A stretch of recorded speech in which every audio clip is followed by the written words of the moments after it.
A balloon of mass m is descending with a constant acceleration g by 3.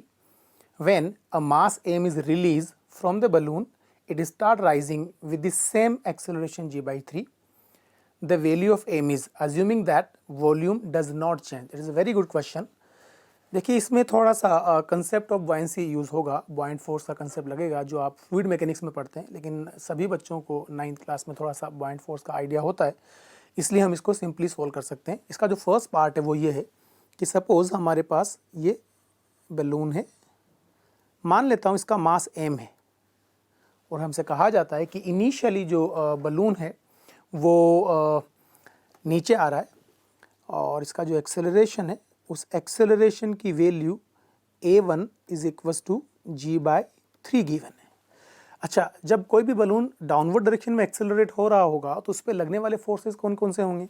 Definitely उस पर एक तो mg force लग रहा होगा वर्टिकली डाउनवर्ड डायरेक्शन में, और दूसरा फोर्स उस पर बॉइंट फोर्स लग रहा है जो वर्टिकली अपवर्ड डायरेक्शन में होगा। एफ बॉइंट जो होता है वो होता है density of the fluid in which body is moving, volume of the body into acceleration due to gravity rho V G. क्योंकि हमसे कहा गया है कि जब हम इसका मास रिमूव करते हैं तो वॉल्यूम चेंज नहीं होता है, तो यहाँ से एक बात हमारे दिमाग में क्लियर हो जानी चाहिए कि इस बॉडी पर या इस बलून पर लगने वाला बॉइंट फोर्स डेफिनेटली चेंज नहीं होगा। तो फर्स्ट सिचुएशन का मैंने यहाँ पे ड्रॉ किया है। फर्स्ट सिचुएशन में हमें ये क्लियर हो जाता है कि जो बलून है वो g/3 एक्सेलरेशन से डाउनवर्ड डायरेक्शन के अंदर एक्सेलरेट हो रहा है। इसका मास हमने m अज्यूम कर लिया है, इस पर लगने वाला बॉइंट फोर्स वर्टिकली अपवर्ड होगा। और सेकंड सिचुएशन जो है उसमें फिर हमसे कहा जाता है कि अगर मैं इसमें से कुछ मास रिमूव कर देता हूँ तो यही बलून सेम एक्सेलरेशन से यानी g/3 से अपवर्ड डायरेक्शन में मूव करना स्टार्ट करता है। तो मैं सेकेंड सिचुएशन जब ड्रॉ करूँगा तो इसमें हम इसका मास जो मास है वो m माइनस स्मॉल m ले लेते हैं। अगर हमने इसमें से स्मॉल m मास रिमूव किया तो जिसका मास बचेगा वो definitely m minus small m होगा। अभी इस पे वर्टिकली डाउनवर्ड लगने वाला जो ग्रेविटेशन फोर्स ऑफ अट्रैक्शन होगा वो m minus small m into g होगा। लेकिन हमसे कहा गया है कि जब हम मास को रिमूव करते हैं तो इसके वॉल्यूम में कोई चेंज नहीं आता, तो डेफिनेटली इस पे ऊपर लगने वाला जो बॉइंट फोर्स है F buoyant that will be equals to rho V G remains as it is, यानी बॉइंट फोर्स कांस्टेंट है, उसमें कोई चेंज नहीं आता है। लेकिन एक्सेलरेशन जो बलून का है वो हो जाता है वर्टिकली अपवर्ड और उसकी value a2 is equals to g/3 है।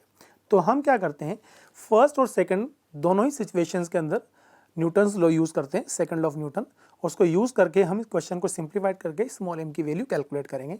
तो मैं यहाँ पर फर्स्ट सिचुएशन में न्यूटन्स लॉ अप्लाई कर रहा हूँ। तो न्यूटन्स लॉ अप्लाई करने का तरीका हम सब जानते हैं। सबसे पहले हमें वो फोर्स लिखना होता है जो एक्सेलरेशन की डायरेक्शन में लग रहा है, उसके बाद में हमने माइनस करके वो फोर्स लिखना होता है जो एक्सेलरेशन के अपोजिट लग रहा होता है। इससे हमें नेट फोर्स की वैल्यू कैलकुलेट हो जाती है और फिर हमें इसको इक्वल करना होता है m इंटू ए के। तो मैं सबसे पहले लिख रहा हूँ force in the direction of acceleration in the first case that is capital mg minus f बॉइंट is equals to m into acceleration is g/3. This is equation number 1. Second situation में अगर मैं न्यूटन्स लॉ अप्लाई करता हूं तो क्योंकि body upward direction में accelerate हो रही है तो एक्सेलरेशन की डायरेक्शन में लगने वाला फोर्स बॉइंट हो जाएगा। तो force in the direction of acceleration is f buoyant minus opposite force जो होगा वो होगा m minus m into g and that will be equals to ma, that can be written as m minus m into g/3। तो मैं equation 2 को थोड़ा simplified कर रहा हूँ और इसको लिख रहा हूँ मैं f buoyant minus capital mg plus small mg। जब ये नेगेटिव साइन अंदर मल्टीप्लाई करोगे तो ये एक जो फर्स्ट टर्म है वो मिलेगी नेगेटिव साइन के साथ और जो सेकंड टर्म है वो मिलेगी आपको पॉजिटिव साइन के साथ, will be equals to capital mg/3 minus small mg/3 और इसको मैं इक्वेशन 2 लिखता हूँ। जब मैं इक्वेशन 1 और 2 को ऐड करता हूँ तो मैं यहीं पे इसको ऐड करके देखता हूँ। देखिए जब हम दोनों को ऐड करते हैं तो यहाँ पर ये प्लस कैपिटल mg और ये माइनस कैपिटल mg तो कैंसिल आउट हो जाएंगे, ये माइनस एफ बी है और ये प्लस एफ बी है तो ये भी कैंसिल आउट हो जाएंगे। जो लेफ्ट हैंड साइड पे टर्म बचेगी वो सिर्फ स्मॉल mg होगी और राइट हैंड साइड पे जो टर्म्स होंगी उसमें आप देखिए ये फर्स्ट इक्वेशन में कैपिटल mg/3 पॉजिटिव आ रहा है, सेकंड इक्वेशन में कैपिटल mg/3 पॉजिटिव आ रहा है, तो दोनों ऐड होकर के ट्वाइस ऑफ कैपिटल mg/3 3 बनाएंगे और माइनस के साथ आएगा स्मॉल एम जी बाय 3।